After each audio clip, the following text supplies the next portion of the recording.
Hi Namrata, good morning. Hi, good morning. So this is our second session together, right? Yes, yes.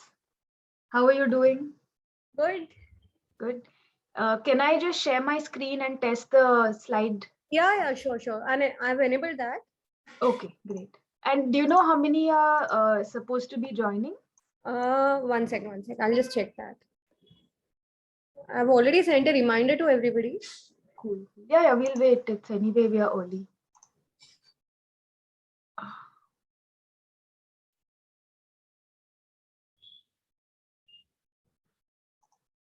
Three members. Three members have signed up today. Oh, perfect. Okay, good. It's a small group. I always prefer they can interact a little bit and customize. Yeah, actually.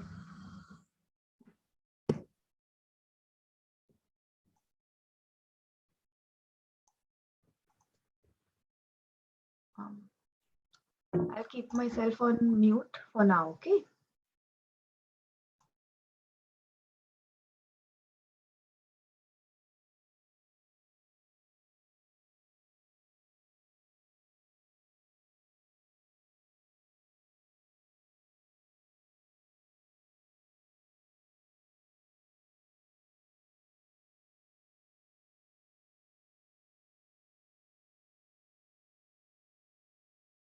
Is my full screen available? Like you can see it clearly?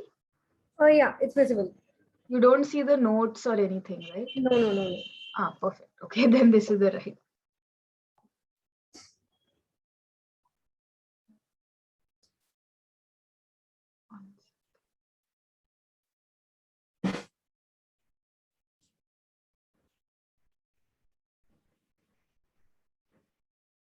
They should be joining us by now.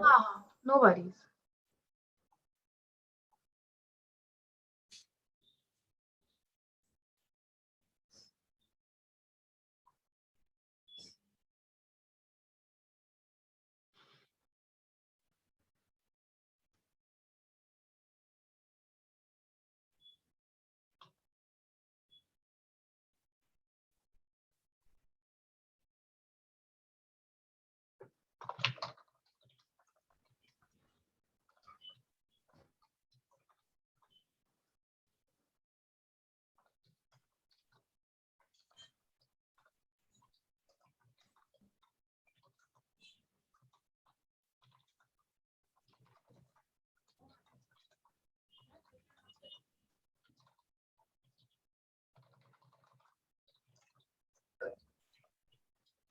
Hi Kanchan. Hi. I'm sorry. I missed Oh, the I'm name. sorry. No. I'm the one who kind of left the. Is that all? Are we four of us? No, there are two more people joining us. Okay. Let's just wait for around 5 minutes and then we'll start off. Wonderful. Please. Hi, Tina. Well, I think I have to knock off the volume.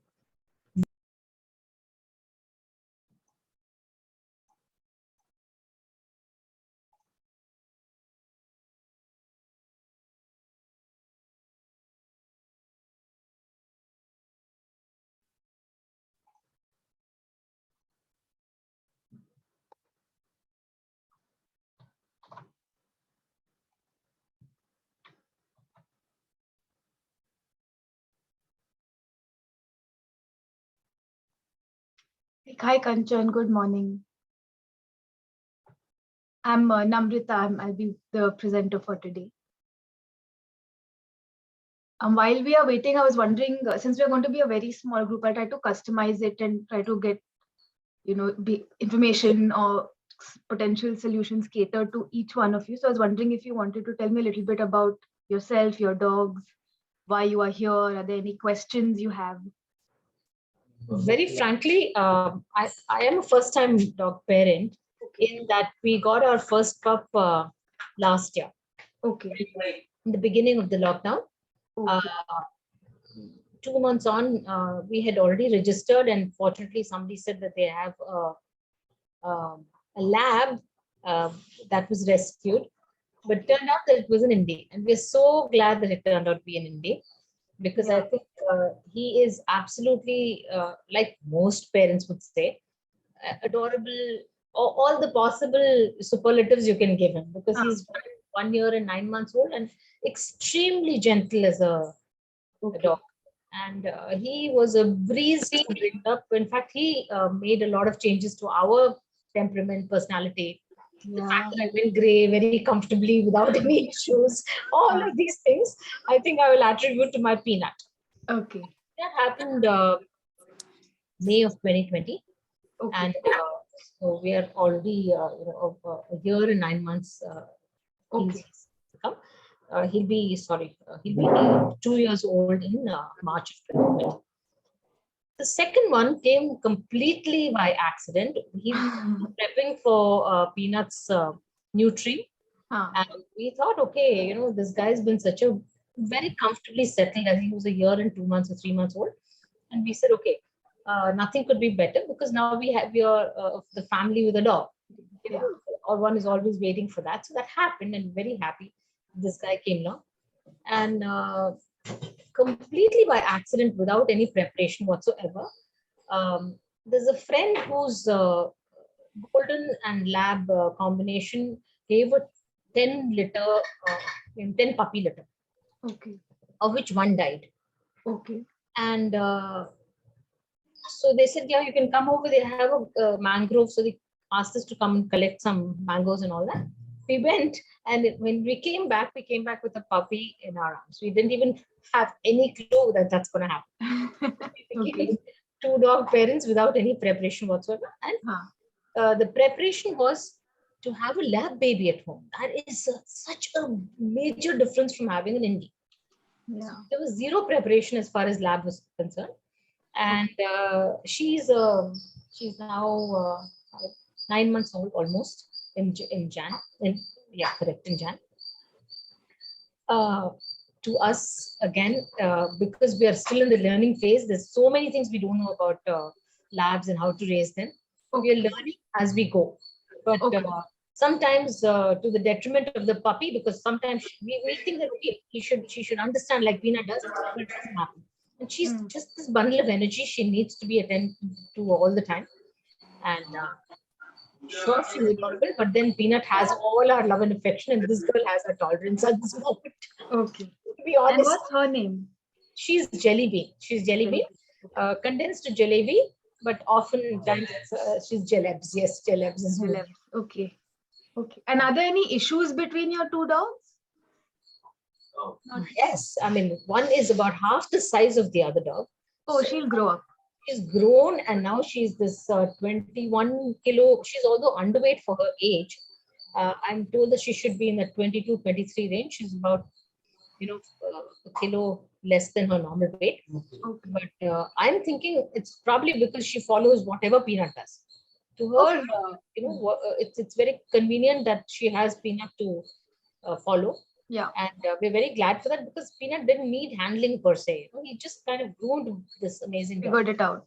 And he had a lot of attention at that point in time. My son was at home. Fortunately, he's here today, Sunday. But this is Anand, incidentally. Hello. Hi. And, we had my daughter also. Now she's gone off to the US. So it was her friends, litter that came along. And so since they could raise her, they let her let Jellybean come home. That's the story behind it. But the issues that I think I will very quickly put down is a diet with Peanut. We didn't have any issues at all, because he was able to eat anything that we served, home food mostly. But when she came along, we had to introduce a lot of kibble. No wheat was allowed, because she started having she broke out into these multiple allergies. She had large boils on the underbelly. And it took me almost doctor said 5 weeks completely avoid everything, chicken, eggs, you name it. He put her on a salmon diet, salmon and oh my gosh. Yes. I mean, we are pure vegetarians. That's a different story. But we got this kibble, salmon and duck. That was what was allowed for her.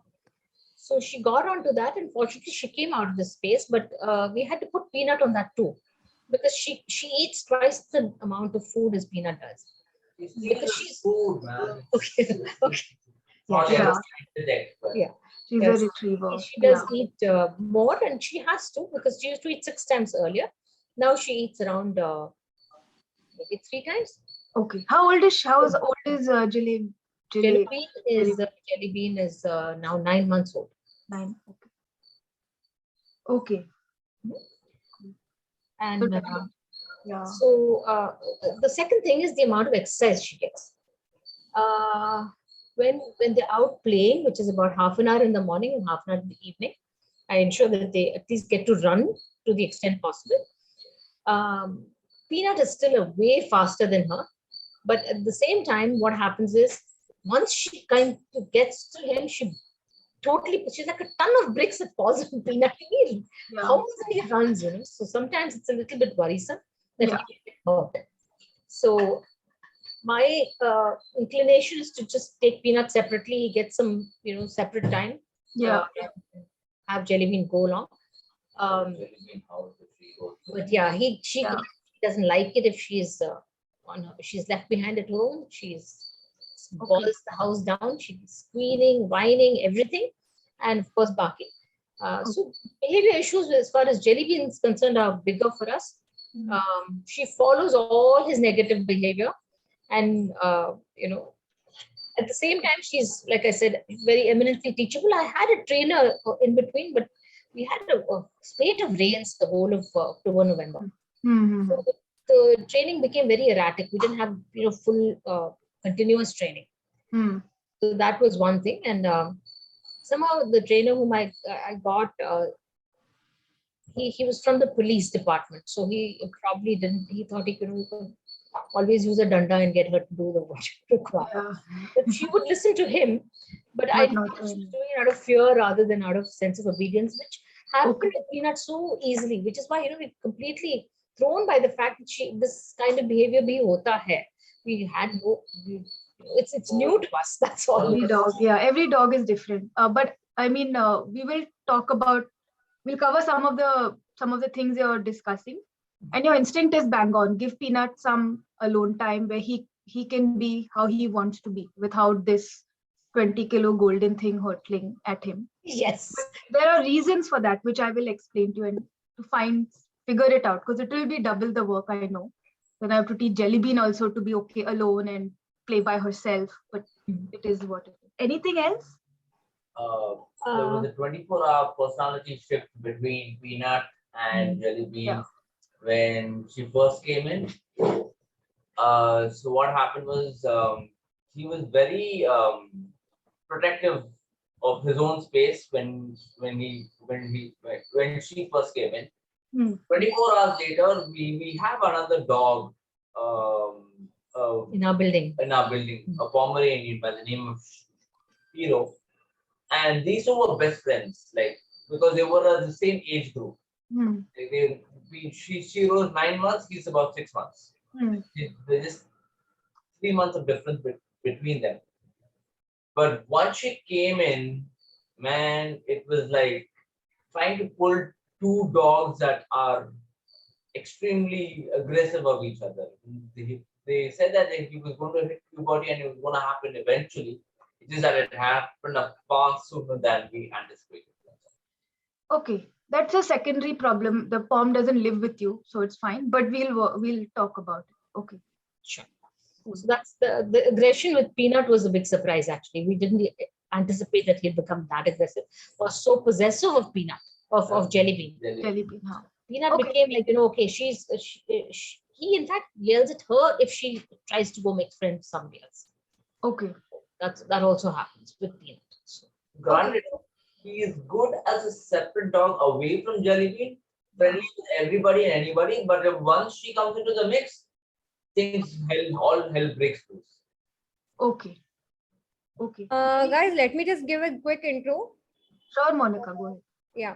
So I'm Monica from Sploon. I'm the customer success manager. And here it's Namrata Rao from Positive Tales, and she would be guiding us through multi-dog homes for today. Awesome. Wonderful. So let's just start off. Thank you. Yeah. And so I'll move to Niyati. Hi, Niyati. Thank you for being so patient. Yeah, So, no problem. No problem. I just wanted let to- me see if I can. Yeah, one second. Hang on. Feel Let me free see to be on video or not, that's fine. But since we're such a small group, I just, we have the opportunity to like go really in depth. I don't know. Can you see me now? I don't know if you can. Yes. Yeah. Okay. Can you hear me? Yes, I can. Okay. Okay. So no, I mean, I have a senior dog. Her name is Meera. She's a lab. She was an abandoned lab, which I mean, we always have been adopting dogs that have been abandoned, from Maximus to Misha to now Meera. And because I love dogs, I've always thought, okay, can I get another one? And I've always wondered that will that make her feel insecure? She's very, will that make her feel insecure? Will that be too much for her? Or will she just ignore and just snooze around and do whatever she's doing, most of the day? So that's why I decided to attend this. Just to see what does it involve, what are the trade-offs, what do you have to consider, what do you have to keep in mind if you decide to do something like that. Great. I think you can learn a lot from Kanchan and her experience as well. Okay. As you can, dogs come in all types. There are some things definitely you can keep in mind if you do choose. Yeah, and we have an upstairs, downstairs house. That's the other issue, which is the first, second, and third. And she's yet going up and down because she's a very happy dog. I think I don't think her age enters her mind. She just comes up and down. So of course we watch out for all of that. But with another, so how would it be if we were to introduce another? I don't know, pup, or even another, another. Yeah, we'll adopt another dog. I mean, then what would happen? Okay. Yeah, good. The short answer is, if Meera is okay with dogs, and you have that time for a second dog, then you can always make it work. And there are some things you can find that there are she's easier in your household. Yeah, so we used to take her for a lot of walks, and now of course because she's old, she doesn't go for such long walks. She goes for about a 20-minute walk, and the vet said just listen to her, her body, I mean, she's giving you the signals, so we listen very carefully. But when she does go, she's got lots of friends. I live in Bombay, which is a very and Lokhandwala, which has got lots and lots of pet parents and dogs. So she's got lots of old friends. She meets them, but if she meets a boisterous young pup, then she'll be curious and she'll sniff around, and then she will growl a little bit and let him know, okay, you too much. Just yes, good. I can't, please. So that's a very good filter. So if you do want a second dog, do right by Meera and don't get a young boisterous puppy. Nothing under 2 or 3, I would say. But so as you can see, this is like the agenda I put together for us. The first bit is a lot of theory. Okay, so please bear with me. Because it's a lot about dog body language. What is this alpha, dominance, how to maintain higher, all these terms that you often see thrown around, what they truly mean, and how do you really apply it in your day-to-day, which it really has no bearing. Honestly, it has no bearing to how you raise your dog. And how to, and the next bit is a lot more of the application of what is the practical, what are the practicalities when it comes to having multiple dogs at home? And, if you do get a second dog, what kind? Or are you ready for a second dog? All of that. Is there anything else you all would definitely like to be included? You can just type it in the chat and I'll weave it through. Or you can just unmute yourself and let me know now if there's anything that comes to mind. But I'm sure we'll have time at the end as well, because we're quite a small group. Yeah, thumbs up if I can go ahead. Yes. Okay, awesome, thanks. So how many of you all have heard about calming signals? Any? So they are the very minute, small, absolute first level of body language that a dog will exhibit. And they're born with this knowledge. That's how they communicate with other dogs, and that's how they communicate with us too. And as you can see, the definition, the social skills or body language used to avoid conflict, invite play, communicate a wide range of information. So some things you would already know, like a tail tucked in, for instance, clear sign of fear. That's like the very low level of a body language cue that tells you, okay, my tail is tucked in. Sometimes you'll have ears back, forward. And there's a range of them, and it doesn't always need to mean I'm stressed out, I'm scared. It says even a play bow is a calming signal. But what it is, you have to remember, it's a very polite way of communicating. Okay, I'm scared, give me space. At the end of it, they're just saying, I'm communicating this to you, and I'm not threatening in any way. I come in peace. I'm scared, I come in peace. I want to play, I come in peace. So I'm going to show a range of photos. You'll have a better idea. Looking away. Okay. That is one of the absolute. Sorry, Kanchan, go ahead. Can I take photographs of this? Yeah, so yeah. I can... You can take photographs. I'll PDF and share the presentation. Thank you. Thank you so much. There's also a document on resources that I will share, which is a bunch of articles, peer-reviewed scientific papers, videos. So all of that, I'll email it. I'll email it to you, Monica, and you can share it with both. Wonderful. But yeah, you can take photos as well. So one of the most common calming signals is just looking away. So if you can actually try it with your dog. You go straight at them and look in the eyes, they'll look away. One, because eye-to-eye contact is not very friendly in dog world. And the polite thing to do is look away, being like, okay, I'm just telling you that I mean no harm. This is clear, a bird crouching. You can even see the ears back, kind of to indicate that I'm a little scared. It also means I'm not going to threaten you anyway. I'm just scared. It's first level of body language. Licking of lips. When you go to the vet, if you just observe the dogs, you'll see a lot of lip licking. It's very quick. It's just like, it's very quick. It's not like the time when you see your dog licking the lips like after eating or drooling. None of that. Yawning. That's another very common calming signal. When dogs are slightly stressed out or they need space or they're indicating that I'm uncomfortable, you'll see that a lot. You'll even see a play bow. So like I said, all these body language, it's not just to tell you I'm scared. It's all kinds of communication. A play bow is a very polite way of saying I'm ready to play. I'm ready to play. And then it depends on what the other living being, will they play? Will they then ask for distance? Will they look away? That's how they keep communicating. I have some videos also coming up. This is when dogs are sniffing the ground. It's a very kind of, there's nothing really to sniff, but they're just sniffing. All these signals also, they sometimes also tend to calm down the dog themselves. It's very sniffing, it's a very natural activity. The weight is going back on the bigger dog. Do you see? That's another very polite way to tell the other dog that I need some space or I'm not sure or give me a few seconds. And it changes rapidly. Okay, we'll see a few videos. You'll see in like a minute you'll have like 50 calming signals displayed. And the reason I'm talking about this is because if you ignore these calming signals, doesn't matter if you have one dog, two dogs, if you're a feeder, you work at the shelter, whatever. If you're around dogs, you must know how to read dogs, right? It's only fair. So all these are like the absolute first level of communication. And it's when we don't or are unable to read it is when we get things little more exaggerated, like a freeze or a growl or a lunge and a jump or a snap in the air. Like bear in mind, if the dog wanted to bite, they would bite. But it's just, all this is still communication. And in a dog's world, it's very normal. Very normal to be like, okay, you didn't listen to me when I looked away. You didn't listen to me when I was licking my lips. You didn't listen to me when I like shook my body. So well, I have to tell you a bit louder. And they do it between dogs as well, because some dogs are pushy. And they will do it to us as well. And it's when we still ignore. This is often when we shout at the dog, no, you cannot growl, you cannot lunge, you cannot snap at me. Or when they are freezing, like, no, come on, I'm going to pull you, like make a friend or walk past this thing that is stressful. They will snap and bite, right?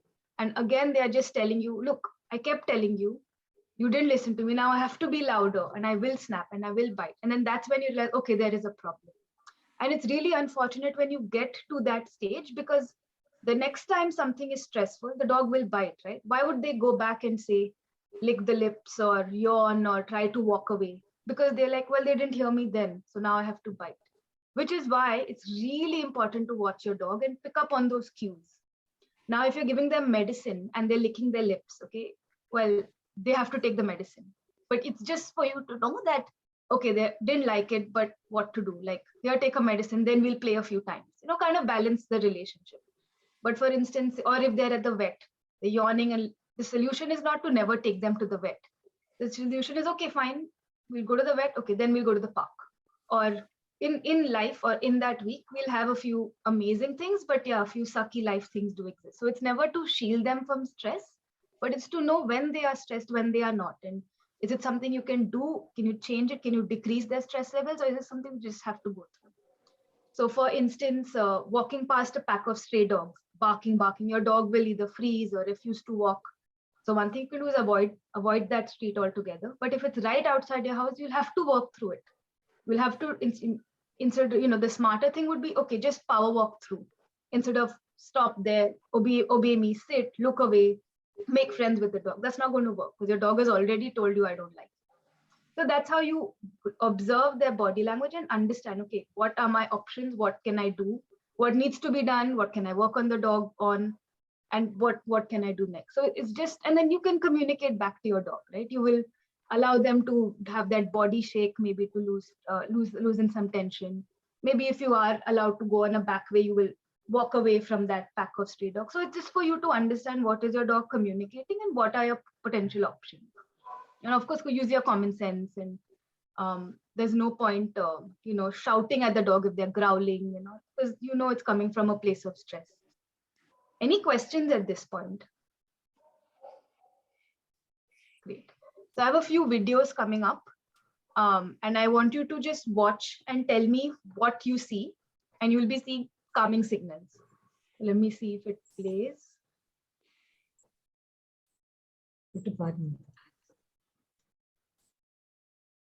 How many calming signals? Okay, what did you see? And maybe I'll try to mute myself next time I play it. Should I play it again? Yes, please. Okay.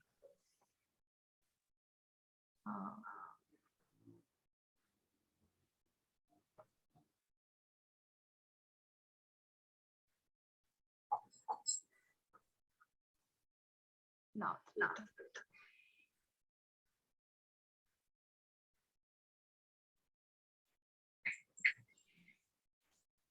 This one teacher. What did you see? They sniffed each other, yeah. So they sniffed each other, or rather, the butt of the other, and then they said, okay, fine, you're free to go now, my turn to eat or whatever.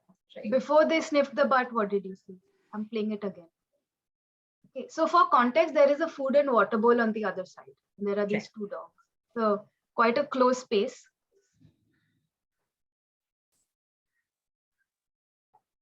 He paused, no? He paused and she looked away. Approaching the dog.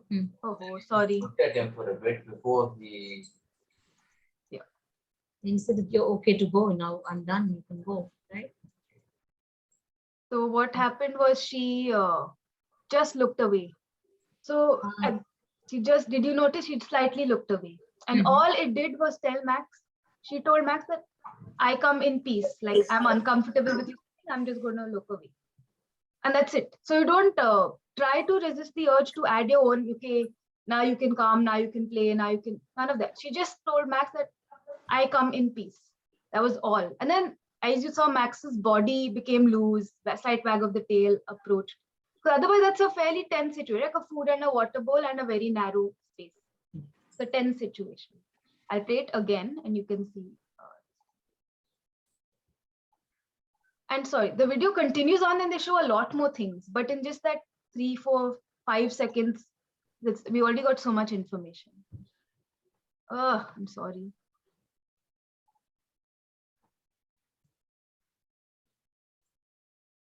Yeah. See? So beautiful, right? They just communicated passage and mobility so beautifully. It just took a split second. So I have one more. So here I'm going to tell you right off, you'll be tempted to think of them as friends and having fun, but really focus on what are both dogs doing? Where is their tail? How is their body? Where is their ear? Do you see any yawning, lip licking, body shakes, any play bows, just think about what their body is doing. Don't add a level of, don't think about why they are doing it and what it means. Just observe the body language. Okay. Niyati, feel free to unmute yourself also and speak up. Yeah. I'm watching carefully.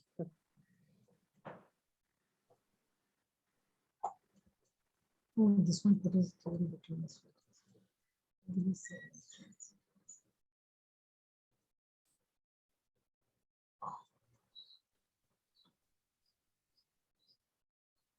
Okay. Quick observations. What did you see happening? So much happened. It was a lot. Yes. Yeah. Okay, my understanding is, I'm allowed.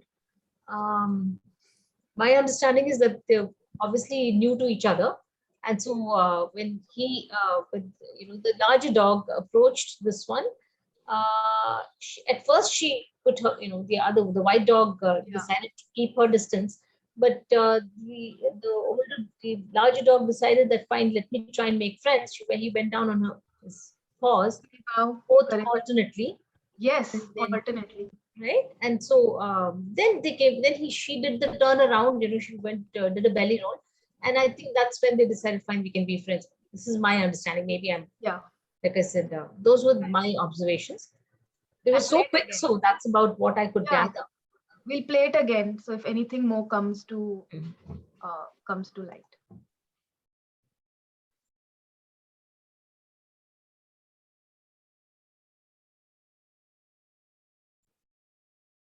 We smelled each other.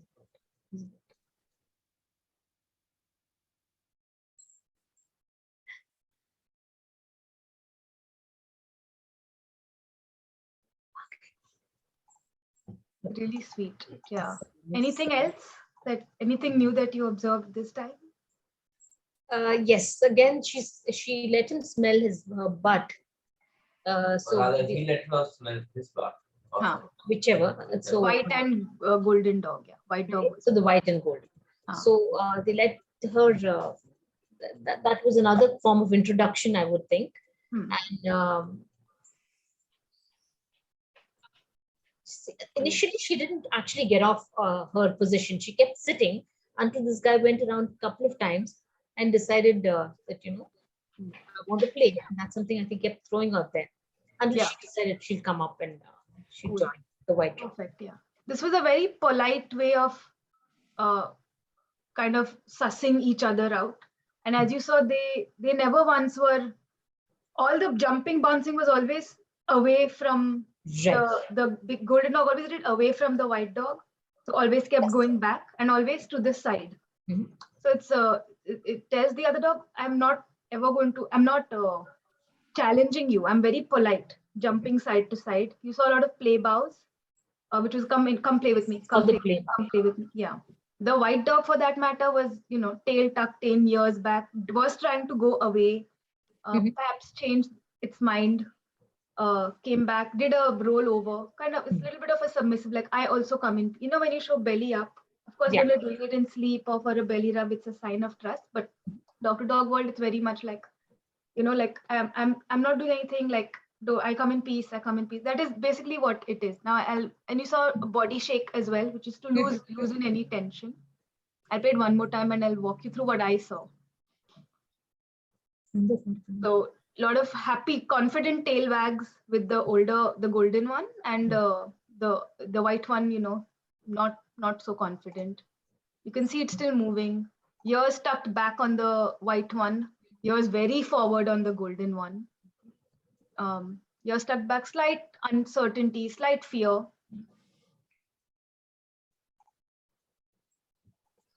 So here's basically fleeing. The white dog is fleeing. So the golden dog is my dog, by the way. Okay. Little bit of a play bully, like she's very relentless, right? She did not stop, even though the white dog had told, I think about so many times, like I'd rather be left alone. Sniffing the butt is a very common way of greeting. It's a very polite way, not face to face, butt sniff, because actually the anal glands of the dogs release a lot of pheromones, and that's how dogs are able to learn everything about the other dog. Age, sex, medical issue, interest, state of mind at that time. That's why they sniff butt. Let's see what happens. very still forcing. And now little more confidence in the white dog. It's not running away now. Play bow. She's again saying, come play with me. Again, it's very peaceful. It's not done in a bully-ish way, using all the right language. Oh, yes. And I would still say the white dog is, still on the little more underconfident side. Not truly there, but still communicating with the golden dog. I'm around. I am still like not that confident, but I'm around. Yours are not so back yet. Another very submissive behavior. You can watch it go. A lot of pauses in between. Like it was a shake. The white dog is coming closer and closer. Right. Oh. Another play bow. And you can notice they're always away. They're not coming facing. Even right here, it's at a perpendicular, right? It's a very polite way. So yes, the golden is insisting that you play with me. Or rather, another way to look at it is very politely saying, I come in peace. I come in peace. We're fine. So it's really fun. And, in 15, 20 seconds, we've learned so much. Let's see how it ends.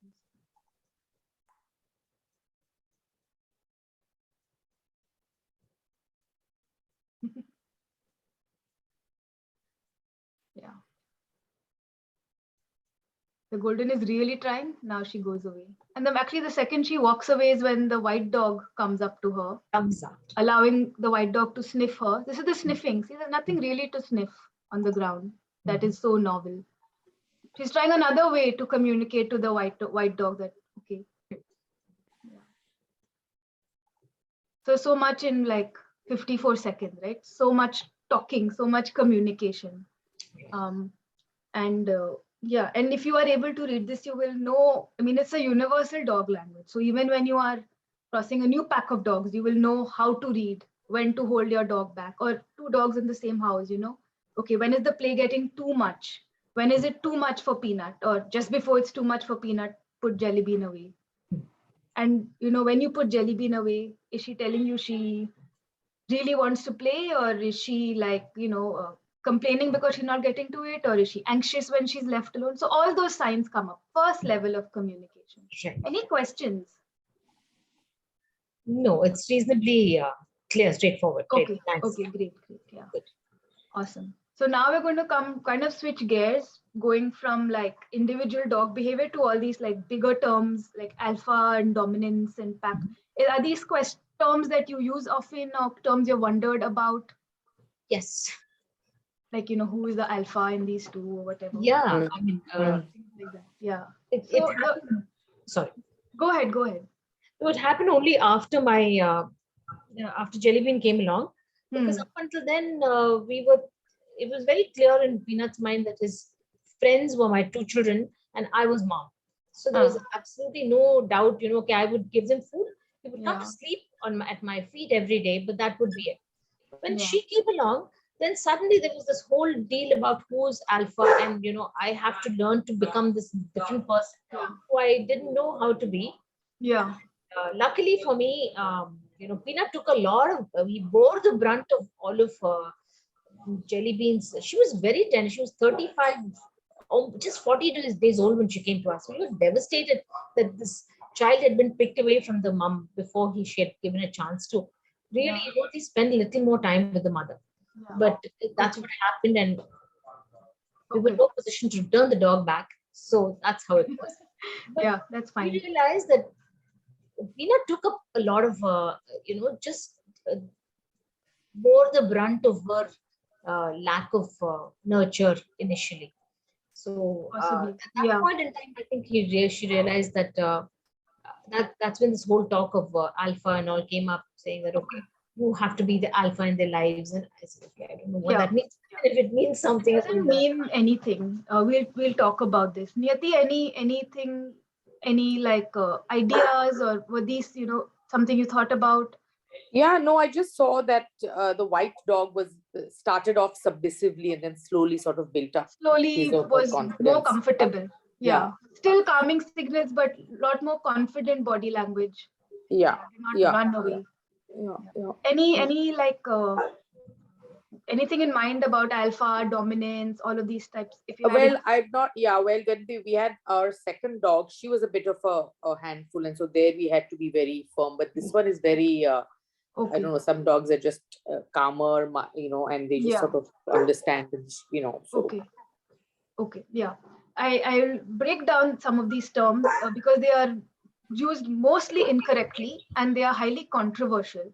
So there are trainers who are like, yeah, you have to be alpha, you have to be alpha. There are other trainers who are like, there's no such thing. I mean, there very much is such a thing, but it is really not. It has nothing to do with how you raise your dogs. So I'll go through a bit of history. Please bear with me and some like science and all of that because these are scientific terms.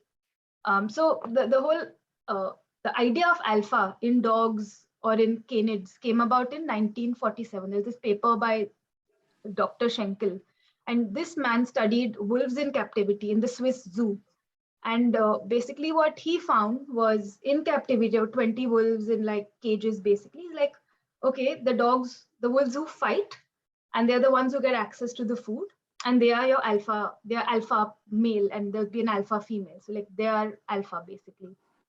And unfortunately, what that happened was they took this study of studying wolves in captivity, fighting to be top wolf, and translated it to dogs, being like, okay, now you have to be alpha with your dogs, because in a dog structure there is, the dog who fights and is on the top is the alpha, and that is the leader. So you have to be that leader, and it's incorrect on many levels. First, most obvious level is that dogs are not wolves, right? Two absolutely different species. On another level is they observed wolves in a zoo, right? But when they observed wolves in wild, there were no fights. They were very peaceful family groups of wolves. And there was no alpha. It was the breeding male and the breeding female who would have cubs. Those cubs would then go away once they reached maturity to form their own little family unit. So wolves operated in family units in the wild. And the reason they had to fight in captivity because there was not enough food. There was not enough ways to be a wolf. There was no physical exercise, mental. There's nothing. So they had nothing to do except fight for each other to get what they wanted. And finally, aggression is not the way you become top dog or alpha, if you want to think that way, because one, what we have learned so far is dogs are flight animals. They would have all these peaceable forms of communication. They would choose to run away rather than fight. And second is, if you fight, you are likely to get hurt. And in the wild, it makes no sense. It has no ecological contribution to your survival to fight for anything, right? And finally, we know aggression is a response to stress. And the most important reason to debunk the whole alpha thing is because the researcher themselves has said this is outdated and absolutely wrong. So they went back to observe wolves in the wild. They went back to be like, okay, no, it is incorrect. Possibly the way they set up the zoos was incorrect at that time in the 40s. So any questions at this stage? So basically alpha, that whole idea is just incorrect. It makes no sense. And the whole, just, I guess this is what humans do, right? Alpha means you have to fight to be top. Like that's a very human way of thinking. It's not how it works in the animal world. Certainly not how it works in the wolf world, and certainly not how it works in our dog world. But here's the slight catch is dominance will exist. Because dominance, again, it's again a very misunderstood and misused term. The scientific definition to this date, there are about 15 to 20 definitions of dominance in the animal world.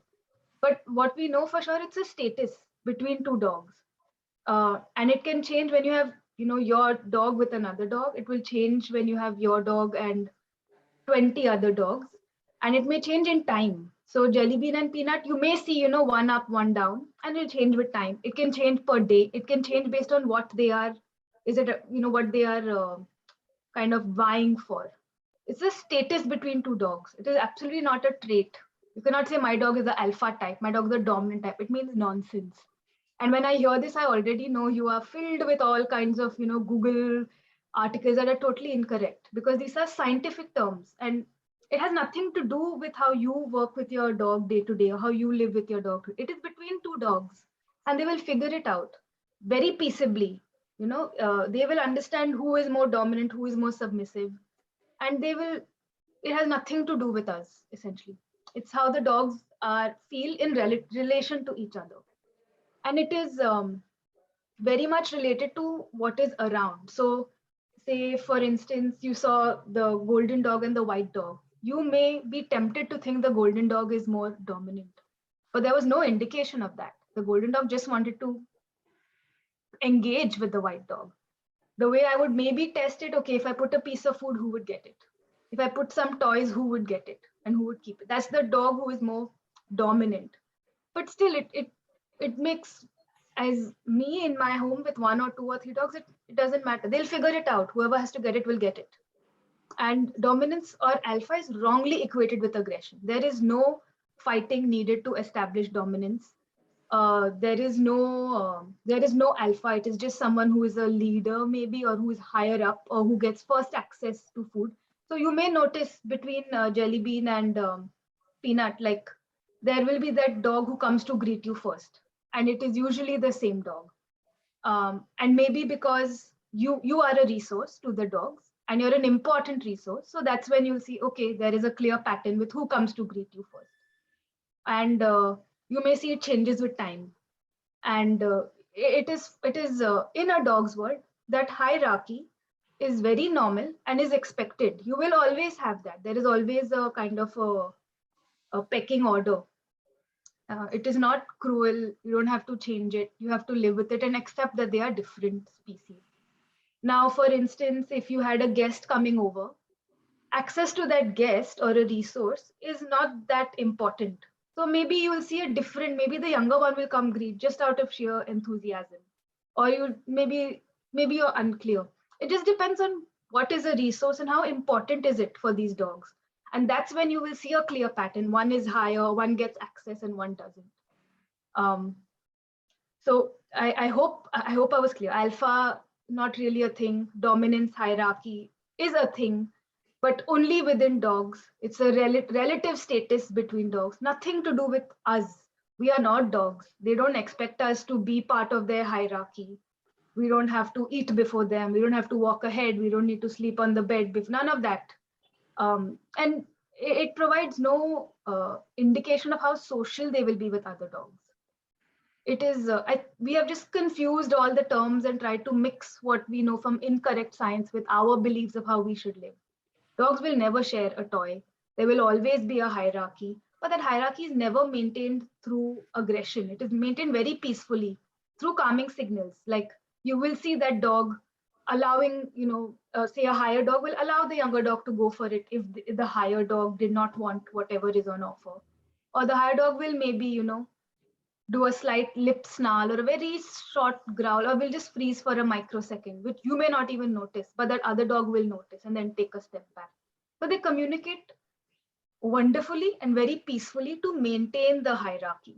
And that's what, once you open your eyes and observe your dog, or even walking on the street or playing with your dog's friends, they'll be communicating with each other.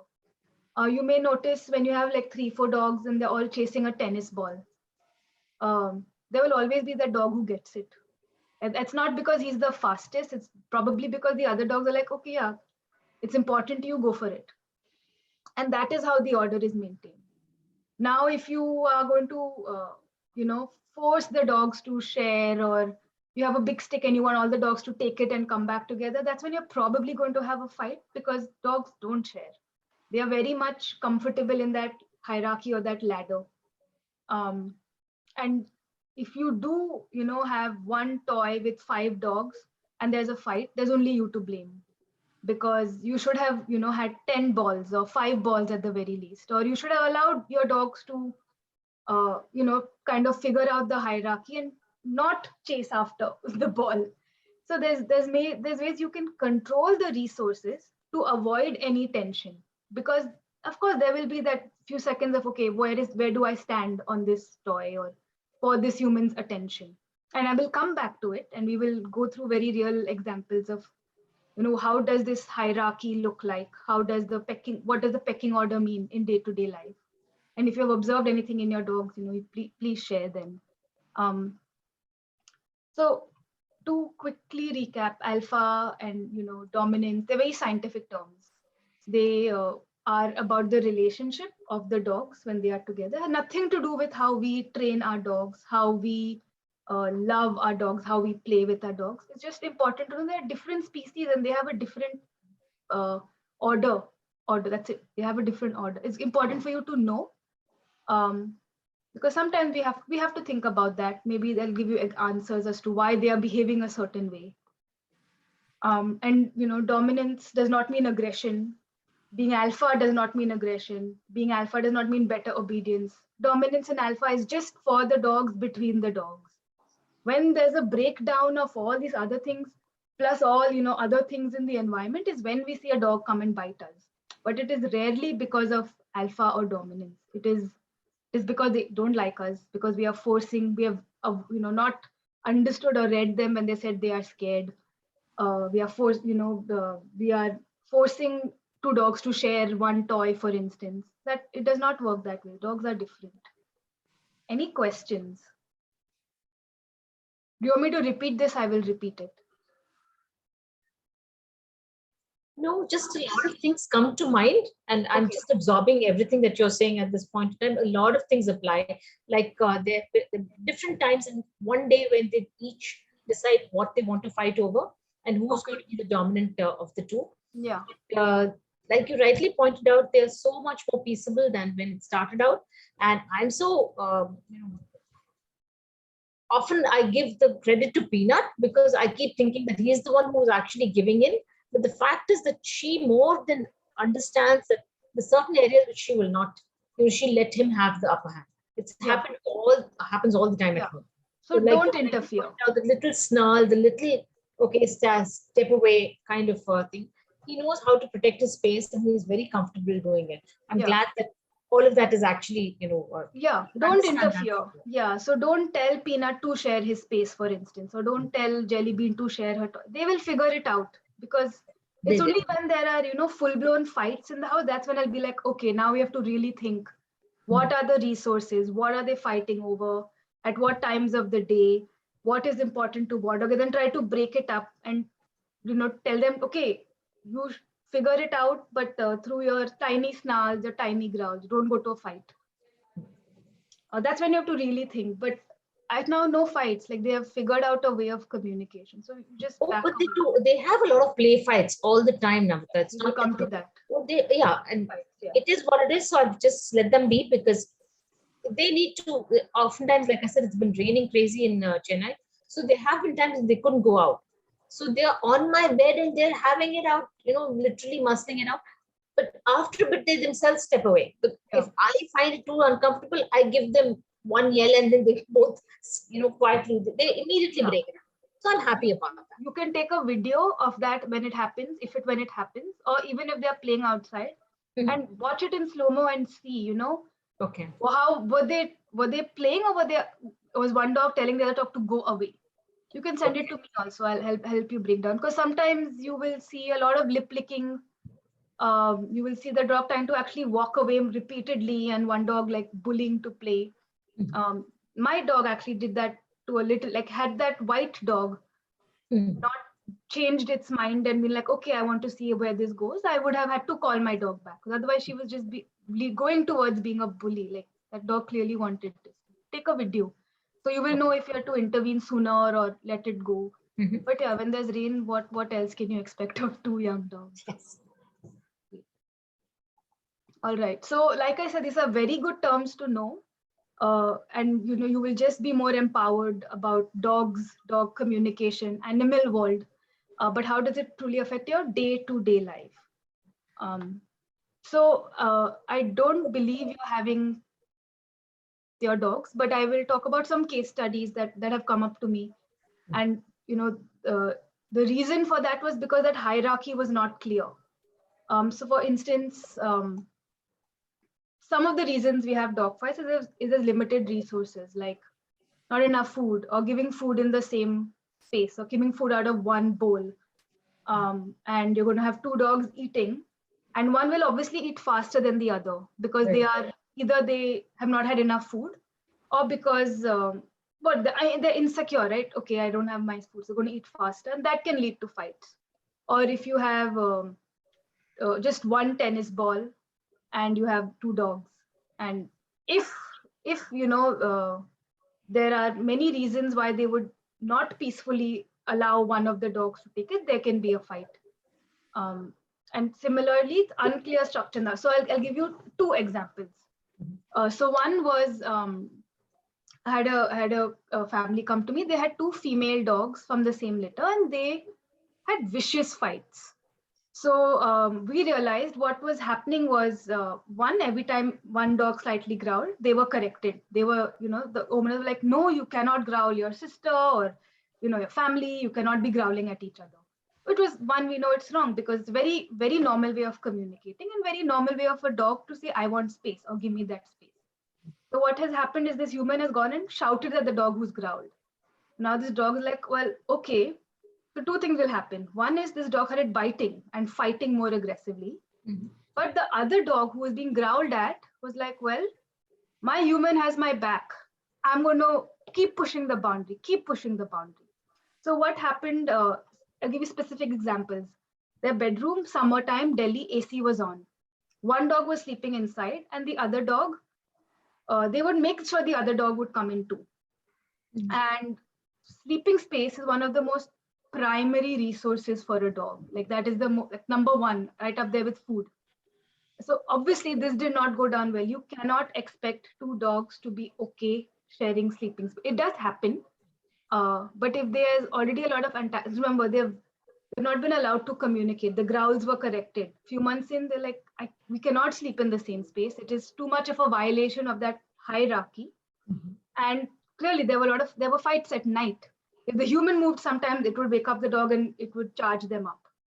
So what I had to tell the family was, well, in a hierarchy, you first of all, you need to go back and establish that, help the dogs understand that there is a hierarchy and you support the hierarchy. Tell them that I support the hierarchy, which meant that one of the dogs got access to the room and the other dogs didn't in Delhi summer. So the humans felt really bad. But I was like, you cannot force them to share a resource. You cannot. And the second thing we did was, well, we had to figure out which dog was kind of higher and promote that dog and ignore the one that was lower, because human attention is also a resource. The dog who was higher got access to the room. The dog who was higher got access to the human's attention. They had to ignore the other dog, which is very painful, right? For any human, especially for a human who wanted both their dogs to share and sleep on the bed together, and they have all these amazing, social media and Hollywood movie ideals of what two dogs live like, but that was not the case. And we had to figure out which dog was higher up and promote them, because if you get the wrong dog, you will likely have more fights. So for a few months, we had to make sure that it was only the higher dog who got access to the bed, who got access to that sleeping space under the dining table, which she coveted, and got the human's attention first all the time. And now it's fine. They worked it out because the higher dog realized, okay, I'm comfortable here and my human has my back when I'm telling everyone as loudly as I can that I am the top higher dog. And the dog who was at the bottom or lower realized, okay, I guess I have to listen to the hierarchy because my humans also realize I can't challenge it anymore. And it's very normal to challenge, right? That up and down will happen. Oh, yes. It happens very peacefully. It's not supposed to happen through fights. So that lower dog, Zoe was her name, she realized, okay, I cannot enter the room unless I'm given permission by the older dog. I will have to wait for my turn to greet the human. And of course, we did a lot of other things in making sure they had their walks, then they had a good time with the human, they had a lot of play. So except for like this bit, which was a little bit stressful for the humans more than the dogs, it worked out. It worked out because now there was a hierarchy, and eventually both dogs could sleep in the room. not because they are friends, but because they know when they can and when they cannot or should not cross that boundary. So it is not, I would not say it is the same as love or friendship. It is just two animals coexisting peacefully. And there will still be that hierarchy. You won't see it as much because it's done very smoothly, very peaceably. That's what it is.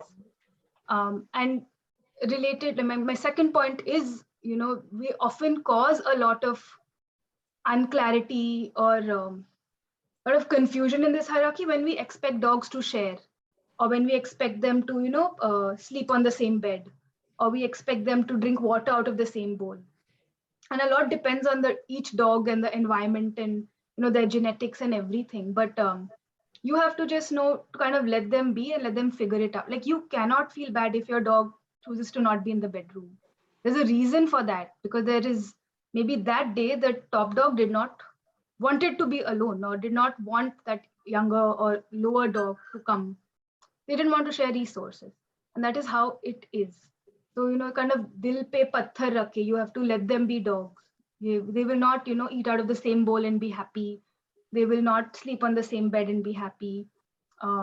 They What else, like sometimes yeah, you will not actually. There's sometimes you will see that they will, sometimes they won't, but you cannot be the one to enforce it. That is when this hierarchy is like broken down, and that's when you see a lot of fights. So anything that comes to mind in your house, Kanchan, currently? Like I said, willy-nilly, this what you talked about, the space, the amount of so when our understanding of Jelly Bean when she came in was she was extremely needy. She wanted every bit of attention that was given to her. So she was sort of would grab the attention, not intentionally. So Peanut was we could see that he was getting very introverted, which was not his normal nature. We had seen that this boy had grown up with such beautiful everybody loved him in the building, although he was Nindi and he was raised. Why I'm saying although is because this is full of people who have, look down. We have a wonderful street dog who was the reason why we got Peanut in the first place. So I'm glad that we were able to change the mindset of so many people thanks to my dog. But when Jelly Bean comes along with all her tantrums and neediness and attention grabbing techniques, we realized that somehow Peanut is not getting his due. Peanut had always slept with me from the day he came home. He's very fond of males. So he would he'd really go very happily to males. But to me, he'd always keep that distance and he'd very gently let my feet if he wants, or, poke my thigh or something if he wants my attention. That's it. And he would eat his meal. He'd come down to just 2 meals a day. Then we got the neutering done and promptly this girl arrives. And then this whole mood change happened. And then we realized, okay, Peanut needs to continue to have his space. So he came back onto my bed. As initially he wouldn't come to my bed, he would just sleep under the bed. And Jelly Bean, we got another mattress for those dog beds for her. And from the word go, she would be sleeping only on that. She never came onto my bed. So the nice thing is that Peanut got his confidence back and now he sleeps on the bed as he used to. And that space is very much his. I think she has also more than understood that, okay, she sleeps closer to the AC because she is the bigger, bulkier, and the hotter of the two dogs, warmer. And Jenna is not really very dog-friendly place for big dogs. But with Peanut, even if he sleeps under my blanket, Jelly Bean will still be on the floor next to him. That's so. Yeah, so it is. So there's two things that come. One is Jelly Bean does not want the bed because it's too hot for her. Yes, that's one. But sorry, Peanut, Jelly Bean doesn't. But if she was an indie, okay, perhaps they would both want the bed. And if this is when you need to step away and let them decide, even if it means the younger dog kind of displaces your older dog who had that spot on the bed by your feet. Yeah. If you had intervened, if you had those two dogs and you had intervened, you would likely see a fight because you were intervening with this hierarchy. which was like this, and then it became like this, and they were like, no, no, no, I want it. You cannot do that. That is when both dogs will like, I'm not sure what the hierarchy is. If I want that, I have to fight to get it. And there's all this fake confidence, like they'll fight only when you're around, not when you're around, because they're like, I know she'll stop the fight. Things like that, right? Or I know she'll take my side. So that's when there's a lot of uncertainty, and there is only one bed. Either you could have like 5 beds, and then there would be no problem, but you will have one bed. It's one resource. So they will kind of, that's like a tussle point. No worries, Niyati. I'll share if you have yes, missed please. something. Yeah. He's 95, and he's No worries, very no worries. determined. Yeah. We were just talking about how there is a hierarchy in dogs. And I'd given the example of Kanchan, like 2 dogs. Thankfully, one prefers the floor and one wants the bed. So there is no, like Clash. tussle. But if they had both wanted the bed, with say Peanut here and if there was like a hierarchy with Jelly Bean, with Peanut getting on the bed and Jelly Bean agreeing to not even compete for it. If she had seen a switch, which is very normal, as dogs will change and they will have different relationships. Remember, dominance is a state, it's a relative status. It is not like life. She had seen a switch, and if she had tried to correct the switch to go back, is when there would be tussle. Because even the dogs themselves don't know, will I get access, will I not get access? And then obviously in uncertainty, they will be on guard, they will be tense, they will maybe have to fight. And that's when you'll have, your 2 dogs fighting. So that's how you have to kind of, like I said, dil pe patthar rakh ke be like, okay, like these are dogs. One will get access, one won't. If sorry to go ahead, interrupt. no, go ahead. This trainers whom I had worked with told me that there will be a time when Jelly Bean will be the one who will be the mature, because she will mature very quickly, and before you know it, she will be the dominant of the 2. It's possible. I've said I'm open to that. That's really, I mean, it's for them to decide. It's not my job. So it is for them. That is actually, it is just for them to decide, and that there is no way around it. Especially if they are doing it so, and it doesn't mean that the dog who is now on the floor is like sad and dejected. No. Yeah. Like, okay, cool. Like in fact, it is the lower dog who. When it's like this, it is the dog who is lower decides to go lower first, then this. So it's not like a fight and then top dog. It is like, okay, I will go here before the fight, or it is the dog that's lower is the one that takes that step to go down first. And it is a very, I mean, like I know in human world it's so alien, right? You have to share. Everyone is supposed to be equal, but all of that is not in the dog world, and that they are. That's how they avoid conflict. So that's what you have to remember. And yeah, Jelly Bean can go higher, whatever. And it can change for resources. So maybe Jelly Bean is the one that always, Peanut is the one that always gets the bed. But for a different resource. So for example, if you have like 5 chew sticks, your retriever will probably get it, because an Indie is not, they're typically not as foodie or as much of a foodie as a retriever. So either in that case, Peanut is allowing Jelly Bean to do it because it's not important to him as a resource as it is a bed, or Peanut will just take all of them and be like, no. And Peanut, Jelly Bean will have to just accept what food. You're right. It does happen with the food, because I started out with 2 bowls, knowing full well that she will need to eat more. But at that point in time, she could eat both bowls of food. And then I realized, okay, she would eat as much as she wanted and left some behind. And then very coolly, Peanut would approach the bowl, and then he would eat his food and then look up if he wants some more. So that's when I realized, okay, again, between the 2 of them, they decided who's going to eat first. And Peanut has no hassles about eating from the same bowl as her. I kept thinking, no, this is her bowl, that is his bowl, this is his water, this is her water. No. We both decided that we can share our food very comfortably. Whatever, and especially with sticks, it's very convenient for Peanut to take the one that's been chewed by, because it's tastier and it's a lot more softer. So he takes the one that's he's taken the easy way out of there. What you can do as a test, what you can do is you have 2 dogs, put out 10 chew sticks and see who gets how many of them. Then do the same thing with 10 tennis balls and see who gets how many of them. And you can do the same thing with maybe for 10 socks. So then you're kind of testing who wants what and who is kind of high. There'll be a pattern emerging. And it's not, I mean, and it will change, you know, maybe one dog is more energetic and wants that day. But it's really, it's something, it's like an experiment, because these are scientific, you know, just see what is the status and for what resource is there, like who is higher, who is lower. That's all it is.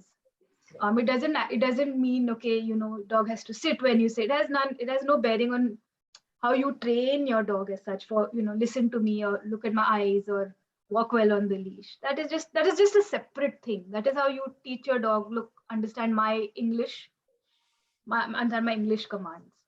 But when it comes to multiple dogs, you have to watch, you know, okay, how are they talking to each other, who gets what, when do they get what. So that was my point. So if it comes to and you know, some families in your situation may be worried that the second dog is not getting to eat, or they maybe would have stopped Jelly Bean to go to Peanut's bowl. So again, that's when they are kind of messing with the hierarchy, that, you know, so that just don't do it. Either you feed totally separate and, you know, close the doors and all, so you are happy that they both get their complete meal, or this way is also fine. Because again, there are no fights. They are very peacefully, you know, allowed. They are getting access to whatever they want very peacefully. True. Okay. And there are other reasons for dogs to fight, not at all related to alpha and dominance and all that. It is, you know, if they have had dog fights in the past, they may likely fight with another dog who's entered. If they don't like other dogs and like, no, you have to play, or you take them to a dog park to make friends with other dogs, they're going to fight because they're like, not because they are dominant to that, or they are uncomfortable, right? Remember the calming signals, they like wanted to go away, but they're like, no, you have to make friends with other dogs. So then they will growl, and then the other dog will growl, and then you will step in and be like, no, you cannot, how dare you do this to other dogs. So or just throw that out of the window. Listen to your dogs, see what they're comfortable with, see what they are uncomfortable with. And point number 5, which Kanchan, I think this is important for you. If there is a lot of rough play, if there's dogs who are jumping on each other, if there are dogs who are mouthing each other, you can be sure that a few months later, that will turn into a fight. Not because they don't like each other, but because a fight is just a lunge and a sharper mouthing, right? Every day they are jumping and nibbling. So it just takes a few days or a few weeks of practice to jump and really chomp. And then it'll hurt. And then that dog will react. And then it's a bad experience. So take videos of Jelly Bean and Peanut and see, you know, how rough is it? You know, does one dog want space? Is one dog being pushy? And I'll send you the video of the golden and white dog, so you can compare. Yeah. Because that was a very polite, and perhaps it could have, you know, become it gone to the golden dog bullying the white dog, the smaller dog, but it was fine because I saw that even the white dog was interested in the golden dog. So just take a few videos and see, okay, what was Peanut saying, what was Jelly Bean saying, how often should I allow this? Because the other thing is, the more they play with each other, the less they'll play with you, because you can't compete with another dog. Right? Yeah. So you may notice the more they play with each other, or the more they play with other dogs 24/7, the less likely they want to listen to you. They won't come back when called. You soon find you can't keep them off leash, because then you don't know what they'll do. They'll run away to play, they won't come back, or they'll forget their training, you know. Oh, okay. And they'll try to That's play a very that way with you. valid point then. Yeah, they'll try to play like jumping and mouthing and chasing with you, which is not how you play. You will sit and like massage, you will sit and throw a ball. You don't play with like other dogs. So it's not a very healthy way for dogs to engage. So maybe you have to figure out how much is allowed and how much is not allowed. I say if you have multiple dogs at home, don't allow them to play at all. Teach them to ignore each other, because that's when they'll focus on you only. I can send you more resources on that. Yeah, that would be wonderful. Yeah. And finally, another reason dogs do end up fighting or are unsure of each other is when it's just genetics. So here is a video of a breeder. It's a very poor quality video it's a screen grab from my internet, from my computer. But the first bit is a video from a breeder, and you can see the pups have so many other things to do rather than focus on each other. It's a very healthy environment. They have surfaces to walk on, things to chew on, and you can compare it to here where it is just puppy on puppy. It is really shocking. And actually, this is just bad breeding. It is unnatural. You get a puppy from a place like this and you will have a dog that bites other dogs and very quickly may bite you as well. You can see, they are kind of encouraging it. So these are the breeders who want to raise dogs for dog fights, which is absolutely illegal in most places, including India. But I'll play this video again, actually.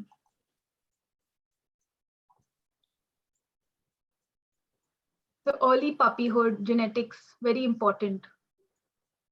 So Niyati, when you do consider getting a second dog, you buy or adopt, whatever it is, but just try to think about where they were raised, the first month, first 2 months, what were the experiences like? If you kind of rescue a puppy who's, it could go both ways. Sometimes you want to rescue a puppy who is being bitten by all the other bigger dogs in that area. You will certainly get a dog who is scared of dogs and perhaps scared of dogs for life. That is something and if you're fine with it, that's fine. But then maybe that pup wouldn't enjoy being with an older, would enjoy being in So a what are multi-dog. what are the signs? I mean, what? I'll come to that. Yeah. I'll What come. are the signs that you Signs look out? as in specific, like what? As in. So you're not. I mean, it's terrible to say. I wouldn't want to choose a dog because okay, this is the safest and this is the healthiest and this is the best and all of that sort of thing. But even then, how would you? Okay, the other way of saying it is, how would I look for signs? How would you trouble? select a dog? Yeah, it's something called a temperament test, and I'll walk you through that. I actually have a document. I'll share that screen actually. And wherever you're based, so a lot of NGOs, good NGOs, wherever you are, Chennai, Bombay, Delhi, they know that puppy or the older dog inside out, and they will kind of screen you and match you to the dog. Okay. So if they have a dog, one obviously is health. Okay, the dog has epilepsy or the dog is missing a leg. Are you okay with this? This is what it means for the next 15 years. That's one. The second is, okay, we have noticed that this dog doesn't like other dogs, or this dog will definitely chase cats, or this dog has will need 2-3 hours of exercise. So they will tell you all this straight up. So you will know.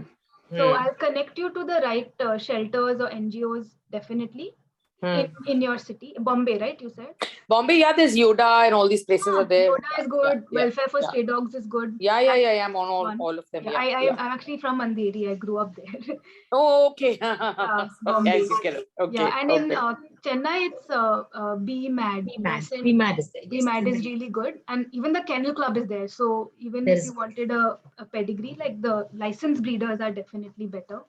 And certainly not like these that you see. Yeah. So these behaviors are set in the first month of their birth, is it? Yes, the first 4 months of the dog's life is the most important. It sets the stage for the rest of their life. It's called the socialization period. So which is, it's like if the dog, so a lot of pandemic puppies actually in the first 4 months of their life have not seen people, have not stepped out of the house, have not heard the doorbell ring, have not seen or heard traffic. Their only car rides have been to the vet. So they grow up to be a little anxious. Peanut is very much pandemic puppy. You're right. Yeah. So then it depends on how you deal with it. You can take, there is are you basically how you deal with it? Are you okay if the dog, when you have a party, wants to be in one corner, which is totally fine? Or do you want them to be, sitting in the center? You have to adjust your expectations according to the dog you have. And also breed plays a role. Actually, breed plays a very important role in all of this. So your retriever is likely to be more social than an indie, just because that's an indie is a little more on the wary side, quieter side. Some they come in a range. But to your point, I forgot what I was saying. But yes, Niyati, you will be able to get a dog of any age, any breed. You'll have to wait a little bit. You can reach out to different. I'm assuming you want to adopt one, right? Yes, we want to adopt, and of course, we have to have a debate in the house about about so me is the one who wants, my husband is saying, I mean, it's more work, we have to take both. So one is old, one is saying, all of that. So everybody has to come together to agree, and then yeah, we yeah, will do that. yeah. So, well, the first one, I will actually. So just remember this breed age, experience of the dog, socialization, first 4 months of the puppy's life, all of that will, and the relationship with humans, how comfortable they are with you. And of course, genetics. All this plays a part in how they will be with other dogs in your home, outside the home. That is why I put it there.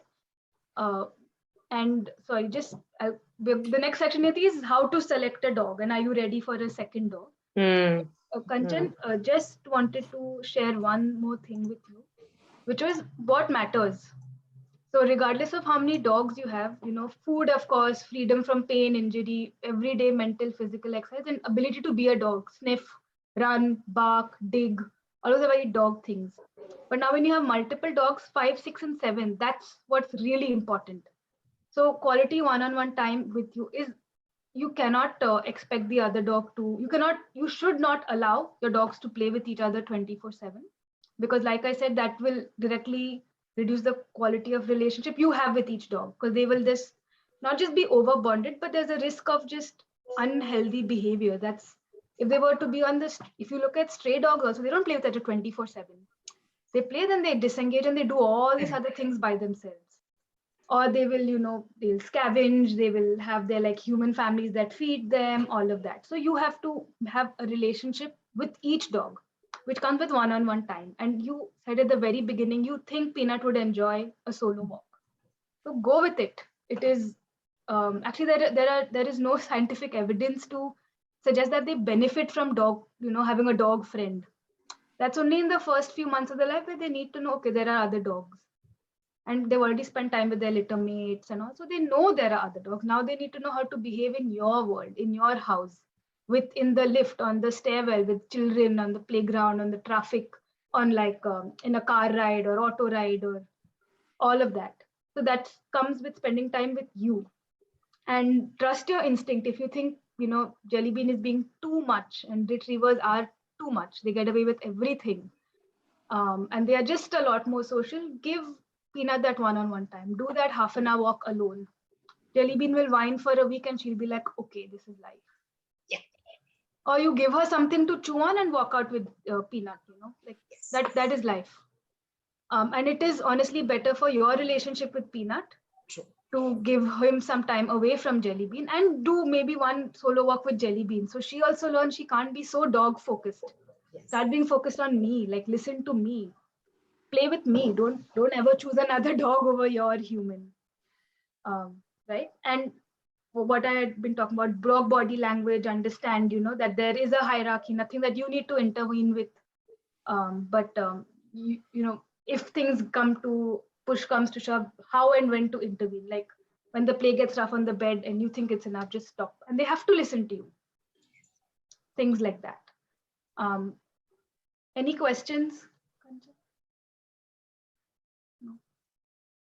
Okay. Good. Yeah. We are going to go to like how to select a second dog next, but I have a few quiz questions. So tell me true or false. Dog must share their toys. False. And why? Because they're not human. Very good. Yeah, They're they not have human. their I own. think they figure them. pecking order. I think you will leave them alone. They figure their equation and dynamic. Yes. You will only intervene when you see fights or when you see more than a growl. Up to a growl is totally fair, right? It's only when beyond that they're like, okay, now they may actually harm each other is when you have to realize, okay, there was a breakdown of communication between them somewhere. So that's the only time. Up to a growl is totally fine. What is wrong with this statement?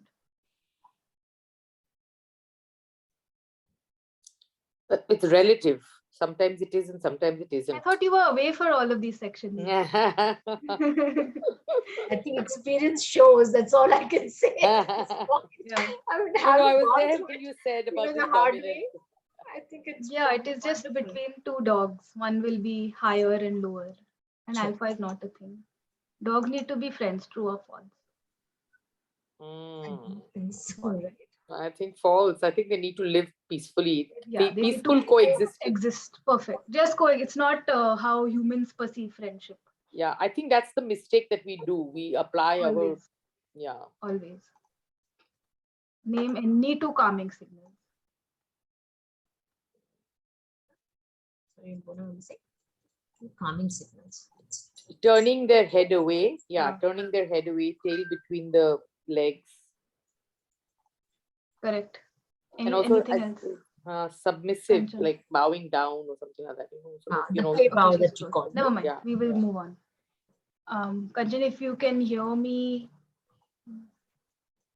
chalega, no problem. We will move on. So now, Niyati, this is mainly for you. I think you are asking all the right questions and you have all the right ideas. So this is a kind of a flow chart I had made, very rudimentary, but this is something why don't you walk us through this? Well, actually, she's very calm. She just live and let live, because I remember we took her in that Dulali over here, where there was this boisterous pet thing where, and so we took her, my daughter, and she just did not like it. It was just too many puppies and too many boisterous dogs, and she just sat down quietly next to us and was, Very good. So finally, I think we just left. So I think she just, it's her age, right? She just wants to be left alone, I suppose. Perfect. So she's not scared of other dogs and she does not play rough. No, right? No, she doesn't play rough. She does all her smelling and all of that. Nice. And then she'll quietly, just sit down. She'll let the dog know if there's another harassing. She will give that little growl, which the other dog. And so I always tell the other dog walkers, relax. They're just. She's letting them know. She's putting them in their place, basically. Perfectly normal and absolutely right on her part to tell the other dog that you need to calm down. So also listen to Jelly Bean, Kanchan. Maybe Peanut. Maybe he's been telling her to back away, and this, good-looking dogs like retrievers get away with a lot. So correct. So great. You already kind of know Niyati, like she is ready for a dog. Maybe she's not ready for a puppy. But it's still your house, and if you want a puppy, then are you ready to potty train? Are you ready to socialize? Are you ready to intervene and give your older dog, the space and time, and give the puppy also that different type of, energy you have to bring when you have a puppy. So that is something you'll have to consider. But in the giving the attention, I don't want her to feel this is her little kingdom, right? She's all the time sort of protecting it from I don't know, cats and all sorts of we have a little thing in front and a little thing behind. So she's what I feel is that she shouldn't feel, and I know of course is a human being thinking, shouldn't feel insecure that okay, now like I don't think she realizes in her head that she's 9 years old, but even then, just that so that's what I keep sort of. This is when we went to spay her. I was so emotional about it. The vet said she doesn't understand. Why are you getting so emotional? Yeah, she'll be fine, because what I always recommend is 15 to 20 minutes of alone time, one-on-one, like in a room without the other. Okay, so with both of them. Yeah, okay. So then you have like, okay, if she loves this type of activity, you do it with her every day. And then you do it, that puppy likes a different type of activity, you do it with them. So your bond with each dog is still strong. And it's different, I suppose. It's different. Yeah. And what they learn, or at least the second dog, is okay, don't focus on this dog, focus on me, because I'm the one doing that fun thing with you, which will also help your senior dog kind of be okay with the younger dog or whatever type of dog. Be like, okay, like I still get what I want to do every day, and I'm still protected by their boisterous energy if you do bring a younger dog home. But you can always No, this I was just thinking about it, but you've answered it, which is that she would probably be a role model for the younger one to understand where she needs to pee and whatever, etc., and all of that. That's what I would, based on what you've told me, I would think so too, because she is and remember, like she may also, she's a great role model, but one thing you have to know is she may also be in pain. She's slower. So you cannot let that puppy jump on her, for instance, or play chase games. Puppy, or even if you get a 3, 4, 5, this is very active dogs. Yeah. So Yeah.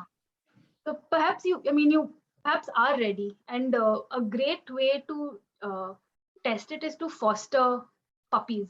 A puppy, yeah. Foster a puppy for a few weeks or a month.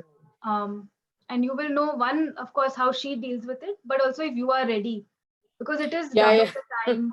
Yeah, It is, yeah, yeah.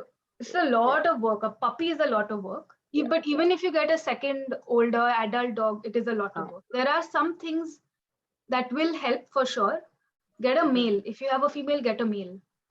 Just because remember that hierarchy, it's just they are different from each other. Yeah, yeah. Ensure there's a 3 to 4 year old age gap. Just because 9 and 1 is a bit much, or 9 and is much, but it's not impossible. It depends on your time and energy. But that age gap also helps kind of maintain that hierarchy easily. You have a little more experienced dog and a little less experienced dog. And like I said, double check if the puppy is okay.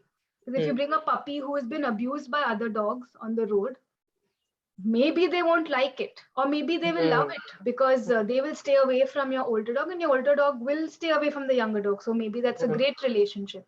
Or if they are just terrified of dogs, then perhaps it's kinder to find a single dog home for that puppy. Or if you are getting and certainly breed plays a role. There are like a pit bull type dog.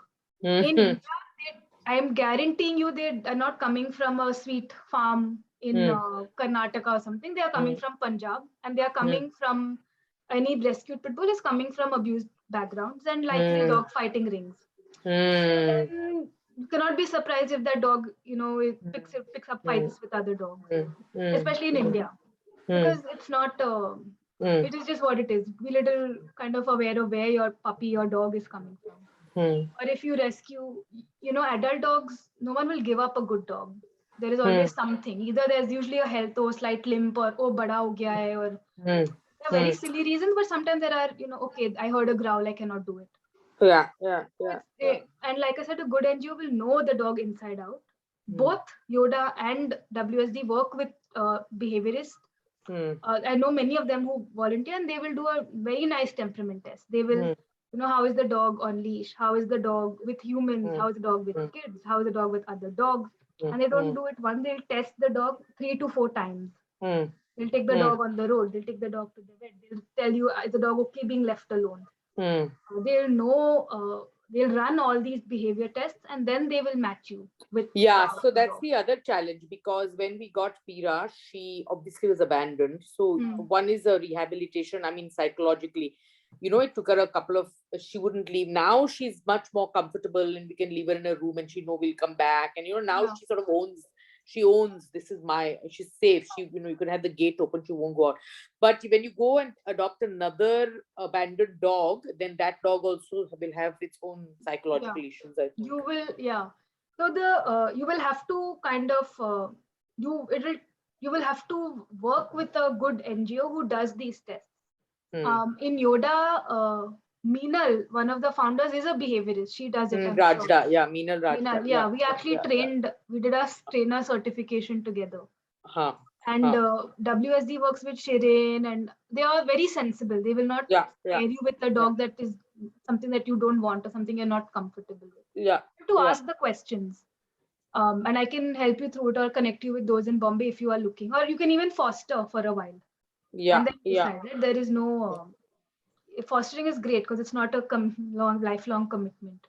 But when you do bring in any dog, it's like the rule of 3. It takes 3 days for the dog to kind of decompress. 3 weeks for the dog's true behavior to come out. That's when they're like, okay, this is predictable. This is when I can be naughty. This is when I can show my true color. This is when I can pull on the leash. This is when I can whine, all of that. That's when you have all the problems coming up. And 3 months to totally settle. So if you are fostering, I'd say give it 3 weeks before you decide. And if you are adopting, first 3 to 6 months, really focus on like building a relationship, fixing whatever issues may be there to suit your household. And then 3 to 6 months later is when you will know, okay, this is good. It's a good stable relationship. But that is what I would recommend. Are there any breeds or ages or types of dogs that come to mind? Like To me, no, I've always had labs who are like the gentlest and the sweetest, and they're just like, the first and the third are the one right now. They were very, very, very gentle. The one in the middle had, I think, some issues. She chewed up my phone one day and looked at me, and that sort of thing. So, but so I've never really, I don't know, I've never really thought. That's a good question. I would often think about how would I choose? Would it be something that just connects? I don't know. I haven't, but yeah, in Lokhandwala, you find a lot of they just abandon, breeds just left, right, and center, and those can't survive on the road. I mean, so I don't know. I mean, but on the other hand, why not an indie? They're smarter, they're tougher, they're, I don't know. That's what we've been told. I've never had, except we have a lot on our road, and they're very well looked after, very well looked after. Kanchan may probably agree, but Indies are smarter, they are tougher, they are much better at dog body language than your pedigree, just because they are born to communicate with other dogs versus pedigrees from a breeder or whatever communicate with humans more. So you may notice they'll make better eye contact from day one. Not that Indies don't. Indies So are yeah, very I mean, I active don't dogs. have any particular, I suppose it's just about, I mean, these dogs just came to us, so I never went out to look, so so sometimes that is just it's just like, I guess, how Jelly Bean has landed. It just happens. But I would, it does help to have a little bit of less emotions and more reasons when you make such decisions. Yeah. I think so. I think you have to become a little discompassionate, and because, for example, an indie will be a lot more active than a retriever for many more years. They're just leaner. They're like a greyhound almost. Like that's how fast they can run. Yeah, and we live in so we live in a row house bungalow type thing. So our gates open and close, and this girl will not leave. She will not go anywhere. But Indy is I would imagine he's very independent minded. Last thing I need is running off somewhere, and then and I mean they won't leave. They'll just leave because they're like, this is boring. What is there? And a retriever will. So it goes back to why they were bred. So a retriever, genetically in every fiber of their being, they are meant to retrieve. So come back. They'll pick up anything and come back. Pick up anything and come back. And that is what they are meant to do. And that's what they were bred to do also, right? Fish or hunt, take the bird and come back. So that's why less likely to, even if they run away, they will come back. They'll pick up something in the mouth and come back. And then what you have to teach a retriever is you drop, share your toys. That. To teach an indie, they were kind of survival, right? They are exactly. They will run also, they will sniff also, they will hunt also, they will guard also, everything they can do. So they're actually quite challenging. So you have to be up to them. Like they will not be happy with 2 walks a day. You want, okay, now should I jump here? Should I do some agility? They're problem solvers, which is why you may find that he'll just roam around, starting problems or solving problems as you want. But to keep her constantly engaged, Peanut, as far as I remember, I think it was more the mental engagement rather than just the physical activity. For him, he needed so many toys, just little boxes, and you put things away, and it would be enough to keep him engaged for a long time. Just want some brain activity every day. Yes, correct. Which means you have to be involved. You cannot just.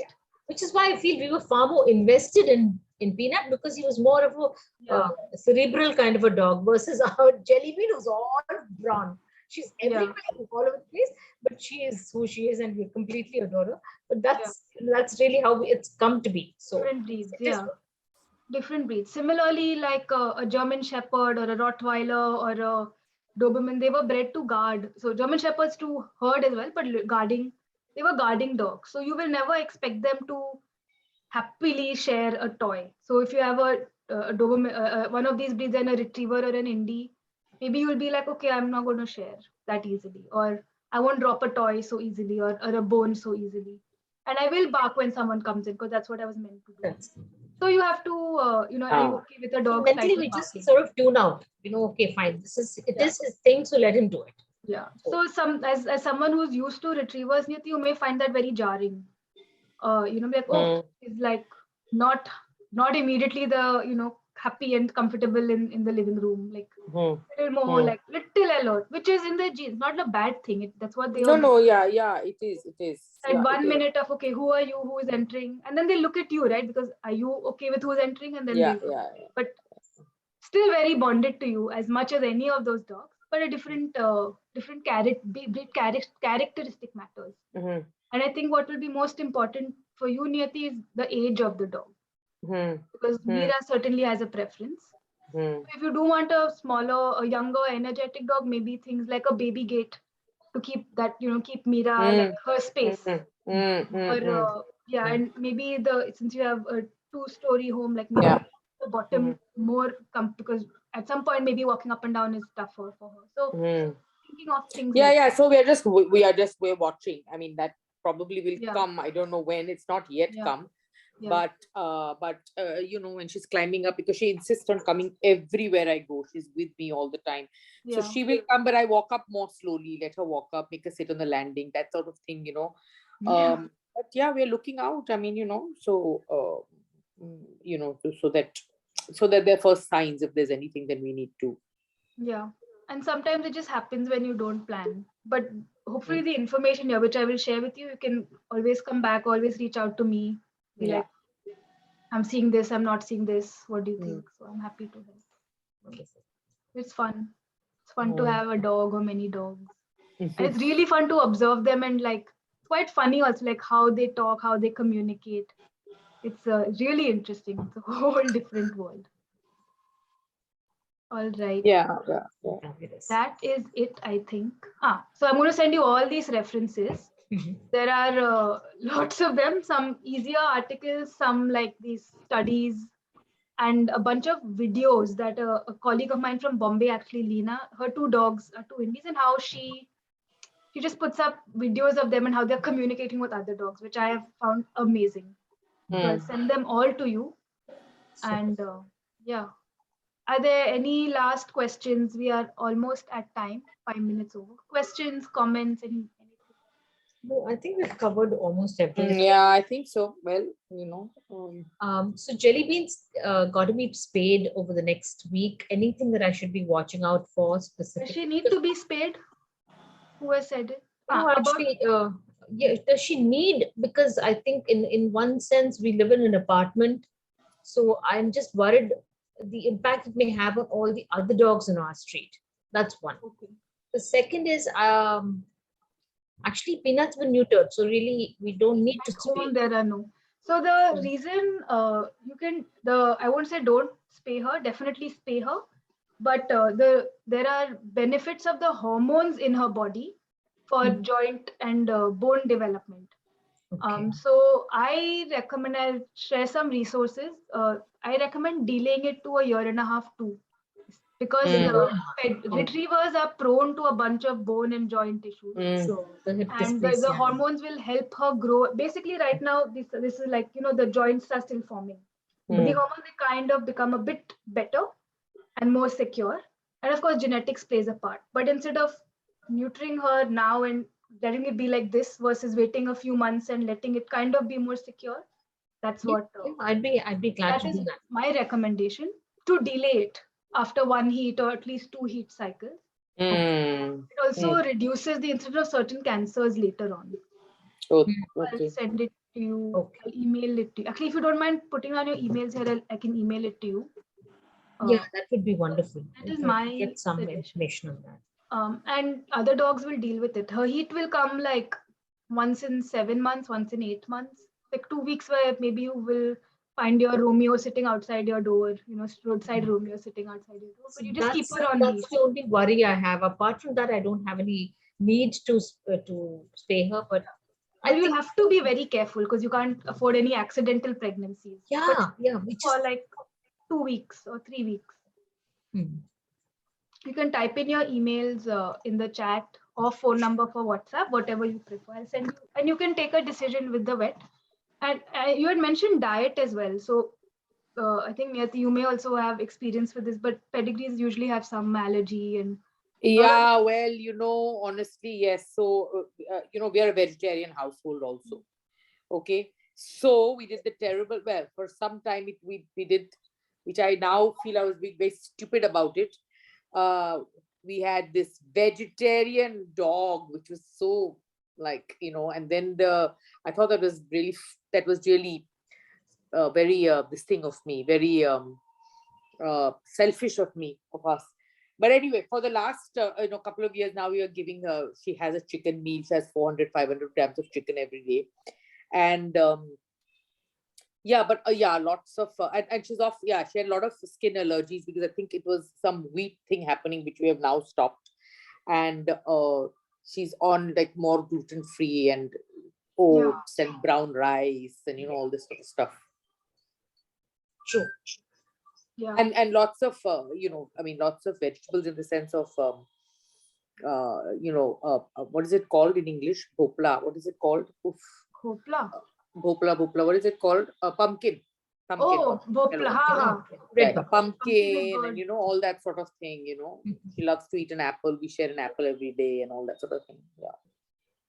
Yeah, I also have a retriever with chronic skin issues from, the vet told me not to go to the beach and I was heartbroken because, come on, which I still went, you have to do the cleaning and the shampoo and all. But maybe you can even get a second And vet. actually, yeah, so we do give her, this is my husband because we are very much into nutraceuticals and taking all this. So we give her this thing of spirulina, We give her spirulina, which is an algae green, protein, this thing. We give her that and, like a spoonful of peanut butter and stuff like that, But yeah, we've been giving that to her because it's just pure. I don't know if you've heard of spirulina. It's green color algae, It's basically. very popular in between, actually. For humans as well. So. Yeah, it is. So we have it and we give it to her also. Of course, we went and told the vet. The vet says that, that's fine. As long as it's. I have also found that all these foods are better than kibble because I was also put on hypoallergenic kibble, like this kibble. But now we have figured out what combination of bath and shampoo works and what combination of chicken, and I also give her some kibble, but it's just a little bit of experimenting because pedigrees usually, because they are bred to look a certain way, they come from a very small gene pool and that brings out all these allergies. And of course, the pollution and city dust and all, they don't help. But it's just something you'll have to take. It'll be chronic. Versus your indie will have nothing. So fortunately for me, there is a supplier who actually prepackages raw food with brown rice and some flax seeds thrown in. And I got a 1 month package and I'm, I think, halfway down. So it seems to work with her. I give it twice a week. Peanut, I give it almost every day because I realized that my being vegetarian has nothing to do with their diet. So from the word go, I said, okay, I have to let my inhibitions go. And I got started. And fortunately, now both of them take it very comfortably without any issues. I'm good. Yeah, you have to just do a little bit of asking the vet, speaking to whatever nutritionist, Flute has some, and doing some of your own research and figuring out. This vet of ours put her on a salmon and what is it? Duck. Where will I sauce this? I'm not going to be. So I said, okay, let me go with whatever it is that other pet owners are doing. And this fortunately came by. It's called the Hulk's diet, I think. And then there's the Canine India. Both of them are very good resources in Chennai. Both extremely good food for dogs, and they're all fresh, all raw food. So it's nice. Yeah, whatever works. Anyway. All right. Kanchan, please type in your WhatsApp or phone, whatever you prefer. Yeah, and in terms of fruits, of course, I keep reading up. She loves to, eat. So we give her apples, and we give her she'll eat papaya, she'll eat strawberries and all. I've been reading up. Of course, grapes I believe are not given, and I don't give. Yeah, I think that's about it. I just wanted to know whether I think we're okay. She's fine. So she's the best. She will let me know, and so we keep an eye on her. So yeah, okay. Okay, thank you. Thank you. Thank you so I was much so for Alright, glad joining that us. this is such a small group that we got. I'm sure Yeah. you would have benefited, but this one-on-one, I guess I wouldn't have got if it had been for some more people. So Yeah, thanks for this, Namrata. Thank you. You're welcome. I also Thank you enjoyed so this. much. And this is a recorded session. So whoever needs a link, please DM it to me or email to boop@sploot.tech or even to Garima at Instagram. That would be good. You will also get a recorded link there. Okay. Wonderful. Yeah. That's And good. you can reach us out at any time. Will do. Okay. Cool. Thank you. Thank both. you so Thank much. Monica. Nice meeting all of Thank you. Yeah. Bye-bye. Yeah. Take Bye care. bye. Take care. Keep in touch. Yes. Bye. Bye.